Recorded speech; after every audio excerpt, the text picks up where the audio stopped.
Welcome to this economic presentation on the history of and determination of the price of oil as it relates to the microeconomics principle of pure competition. The purpose of this video is to examine the market forces of supply and demand which determine the price of oil and to investigate how the producers of oil react to changes in global oil prices. This slide demonstrates the historical price of crude oil going back all the way to 1861 through 2014. Obviously, very little concern for the ancient prices of oil, but if we focus on the period of time from the early 1970s through 2014, we can see why oil spiked in prices and then discuss the impact on these spikes on the global market for oil and the effect on consumers of oil. In the early 1970s, OPEC, the Organization of Petroleum Exporting Countries, countries such as Iran, Iraq, Kuwait, and Saudi Arabia, decided to collude, that is to say, get together and reduce the supply of global oil. At that point, OPEC was a powerful cartel because they controlled a much larger percentage of global oil than they do today. And notice that the effect this cartel had on the price of global oil when they decided to voluntarily cut production. Oil again spiked in 1980 because of the Iranian Revolution, and then after that period it dropped significantly and the price of oil was relatively calm for an extended period of time, basically from the mid-80s through the 2000s. In 2008, oil spiked because of the enormous economic output and global demand from not only the United States but China and other countries becoming industrialized nations.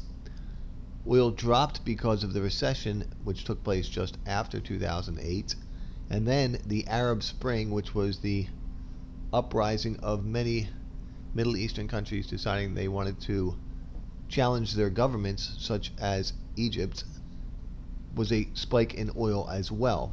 These prices are adjusted for inflation. This picture shows us the historical prices of Brent crude, and it's a more recent focus from 2005 through 2015. Typically, when you hear on the financial news the price of oil, they refer to light sweet or sweet crude oil, but Brent oil is the oil that is produced in and around the British Isles. These two types of oil typically track in the same direction in general terms. The purpose of this particular slide is to examine what's going on recently with the price of oil and introduce the idea of how the drillers of oil react to changes in the global market price of this necessary commodity.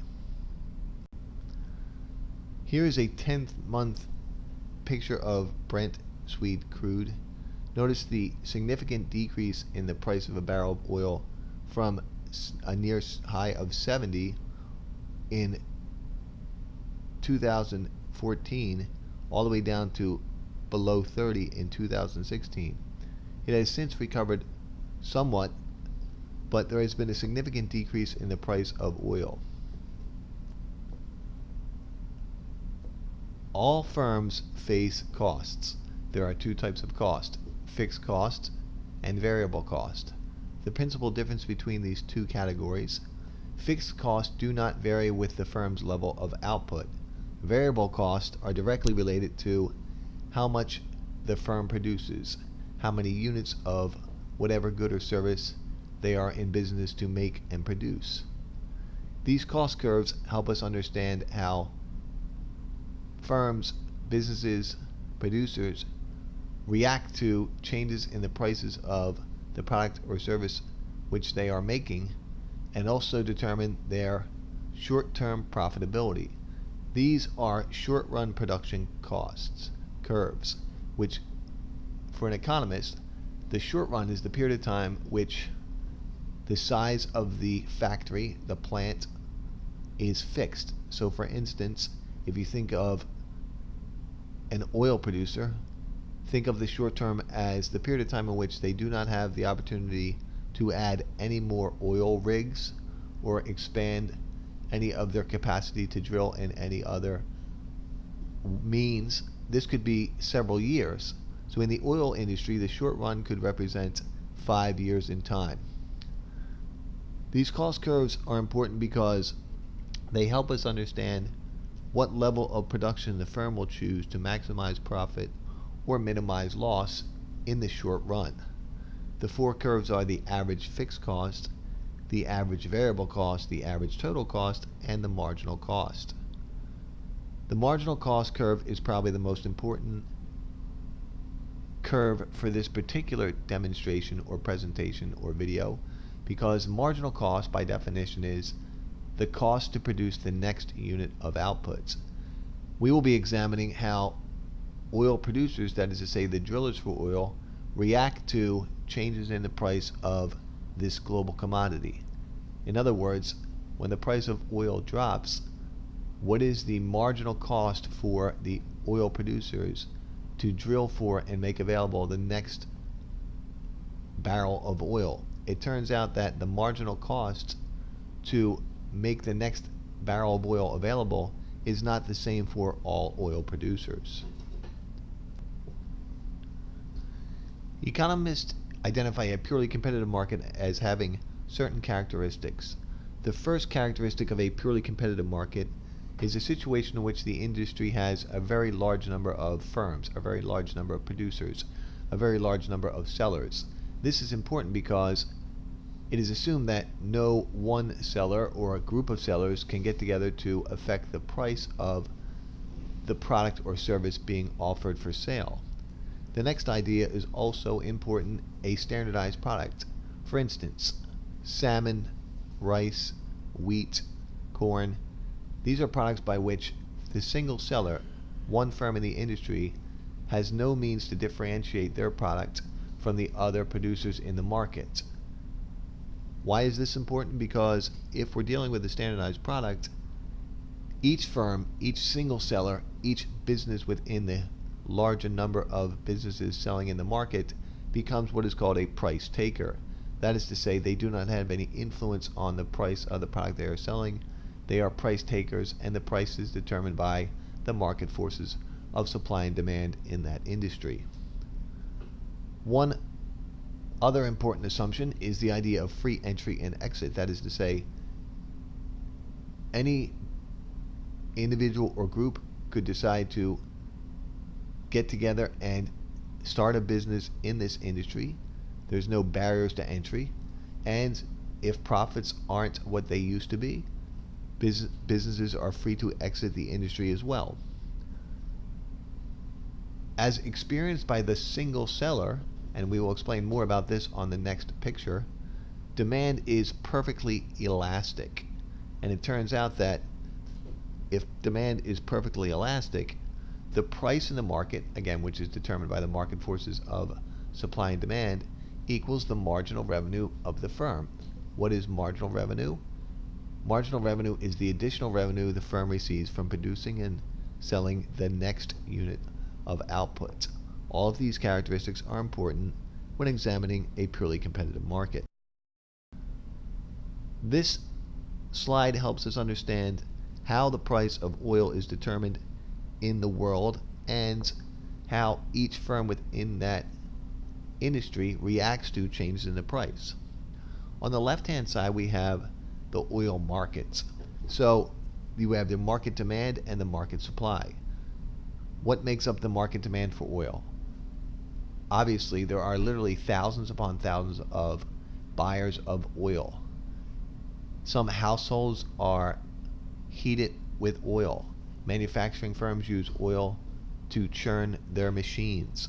Oil is used to make plastics. Oil is used to refine to make gasoline. So there are many uses for oil. Collectively, those thousands upon thousands of buyers represent the market demand. The market supply is made up of all oil producing companies.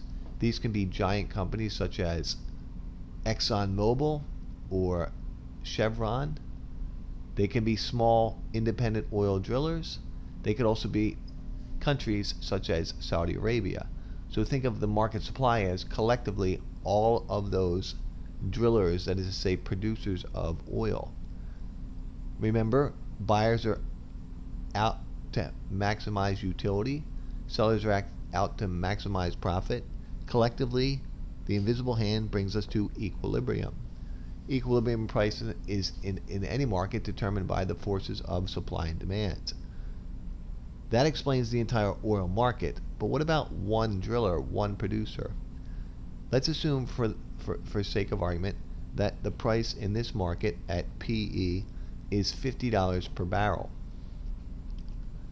Each individual driller or producer of oil then becomes a price taker at the market price. In the previous slide, we examined the idea of the market determining the overall price of the good or service, in this case oil, but the single firm being a price taker and experiencing demand as perfectly elastic. Why is this idea important? If we are dealing with a purely competitive situation, if perfect competition reigns, then this firm has no pricing power. If the price in the market, as determined by the market forces of supply and demand, is $50 per barrel of oil, this firm can sell as much or as little at $50 per barrel as they wish, but they have no power to raise price above the market price. No one would buy from them. Likewise, they'd be foolish to charge a price below the market price because they can get the market price.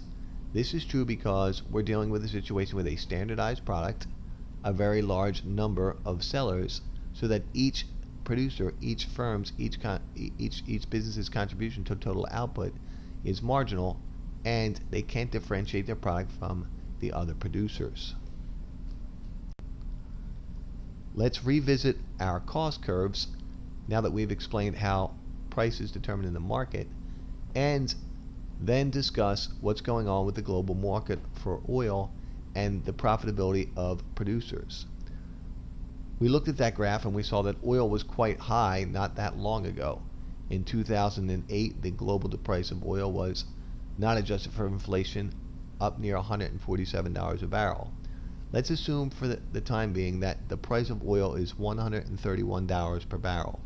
Remember, for this single firm, they experience demand as perfectly elastic, such that marginal revenue, that is to say the additional revenue that the business, the firm, the producer gets from producing and selling the next barrel of oil, equals the price in the market.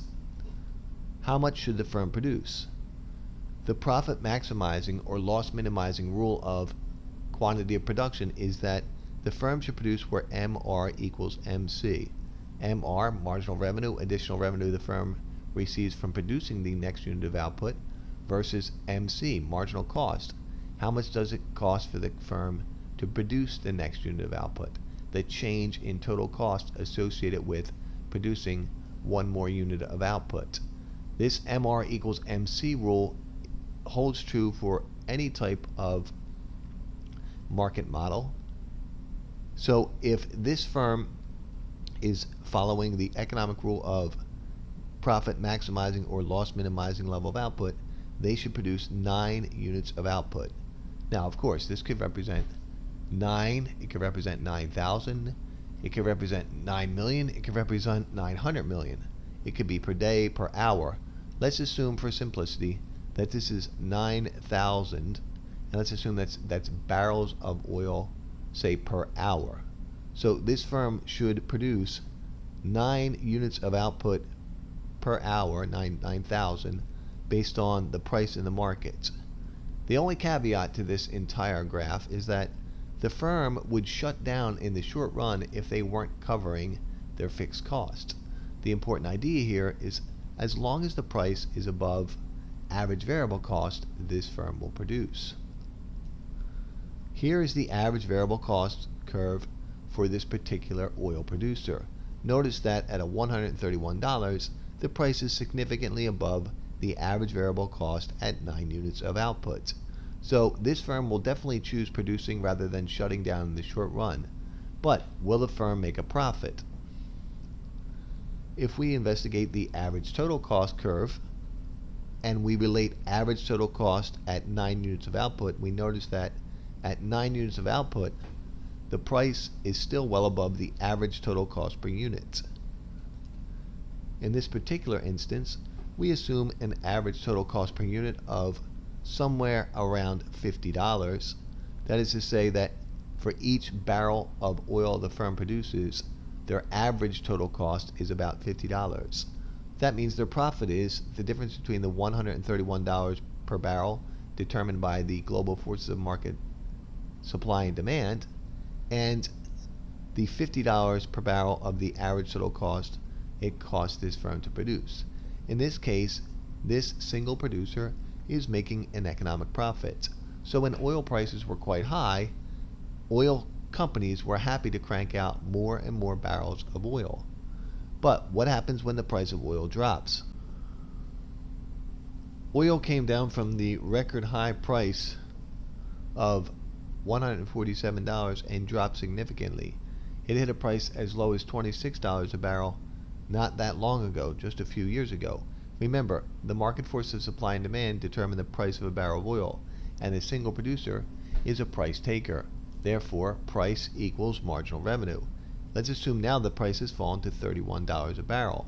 First, should this driller continue to pump out oil each day? Well, if this driller should go ahead with production, with drilling oil, we know that they should now make 6 units of output per hour. Again, this could be 6,000 per hour. But should the firm produce or should they shut down? Are they still covering some of their fixed cost? Notice that the price of oil is still above average variable cost per unit, which is assumed here to be $27. Therefore, because the price is greater than average variable cost at quantity MR equals MC at 6 units of output, this firm should produce. Now, you may ask, why would the firm produce if they're actually going to suffer an economic loss? Notice that average total cost at 6 units of output is $51 per unit. So the firm is going to lose money. Well, why would this firm continue to produce if they're going to lose money? Remember fixed cost and the principle of fixed cost. Fixed costs are unavoidable. They do not vary with the firm's level of output. Such things as the insurance that each oil driller pays for, or the executive salary, or the taxes they have to pay on their property, or the loan, that is to say, the loan payment they pay back on any equipment. All of these costs are unavoidable. So the firm would choose to produce in the short run even if they are suffering what we call an economic loss, as long as they are covering part of their fixed cost. Simple numbers assume that a firm's fixed costs are $250 million per month. If the firm shuts down, their loss will be $250 million per month. Assume that the firm could produce at a loss less than their fixed cost, say $100 million a month. Obviously, the firm does not want to lose money, but it's better to lose $100 million per month than it is to lose $250 million per month. There may be a case where the oil driller, the producer, decides that in the short run, it's not worth cranking out drilling for oil. When would this be the case? We've seen in this diagram here that the price in the market, as determined by supply and demand, has fallen to $28 per barrel. Remember, the firm is a price taker. This oil maker, this oil driller can sell as much or as little at $28 per barrel as they wish. If we relate marginal revenue versus marginal cost, if producing is preferable to shutting down, this producer should produce 5 units of output. However, because the firm is a price taker and they have no control over price, they're going to decide that it may not be worth it to produce in a short run if their average variable cost is below the price of oil. In this case, average variable cost works out to be $30 per unit of output at 5 units of output. What's going on here in terms of the economics of pure competition? This picture paints a sad story for the oil driller. If they choose to produce, their loss would actually be greater than their fixed cost. So in the previous slide we talked about an assumption that fixed cost for this firm is $250 million per month. So there'd be no sense in producing if you're going to suffer a loss greater than your fixed cost. Therefore, this firm would actually shut down in the short run.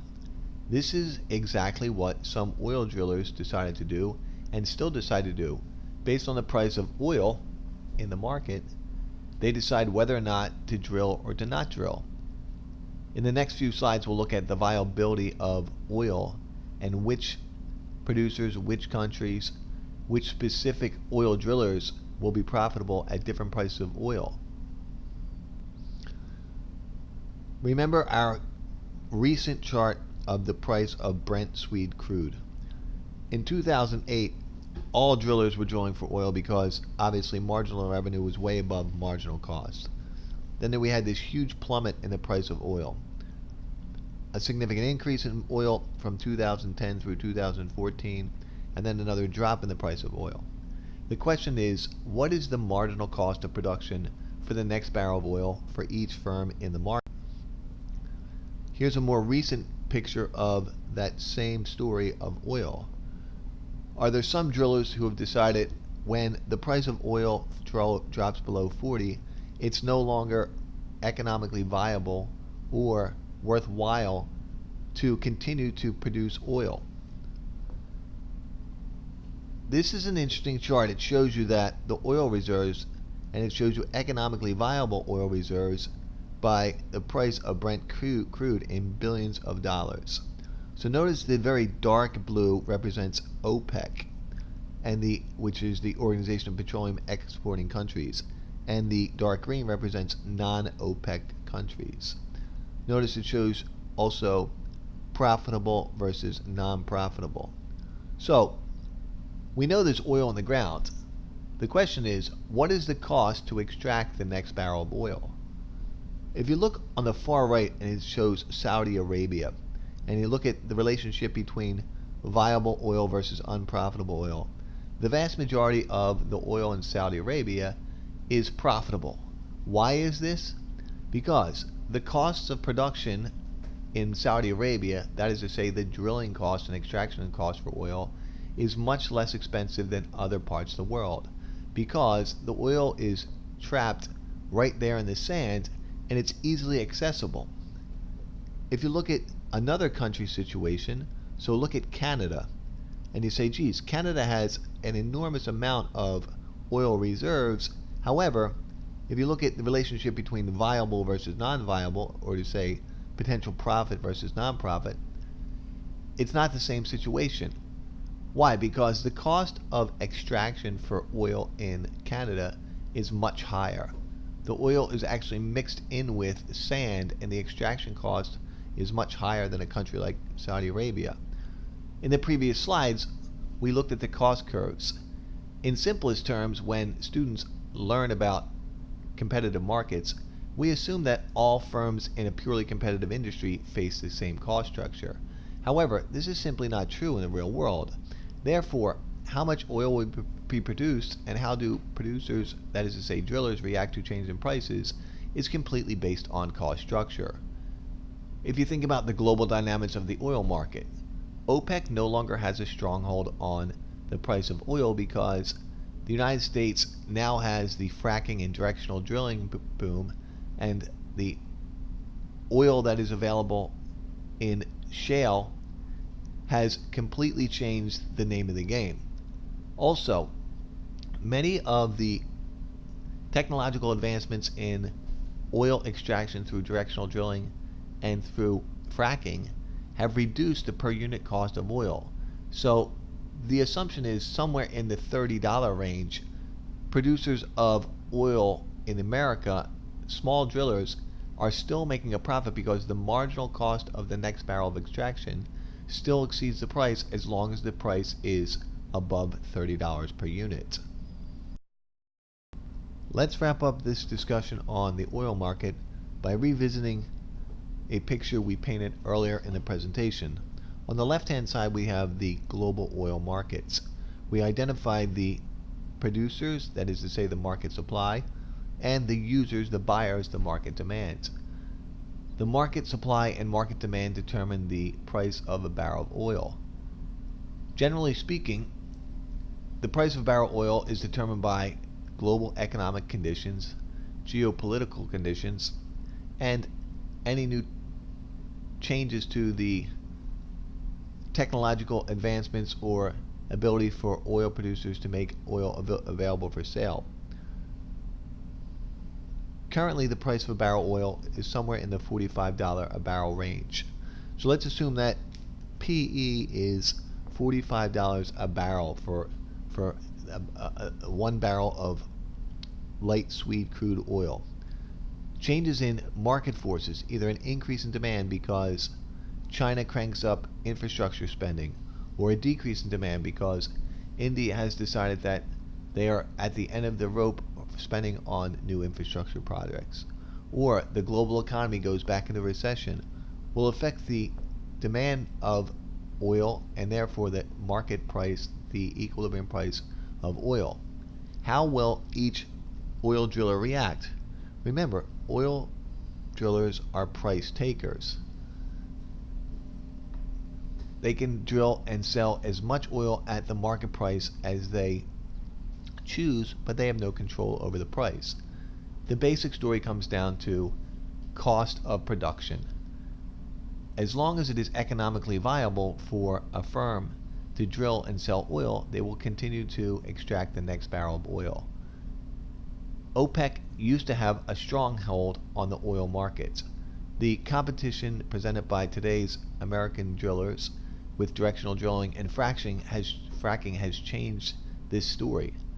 When OPEC attempted to reduce economic output of oil and put a stranglehold on the market and force the supply of oil to the left, therefore reduce supply and increase price, the American drillers simply reacted by turning on the spigots, which brought price back down to its current equilibrium. It seems as if today's oil market represents something much closer to pure competition than the oil market of the past.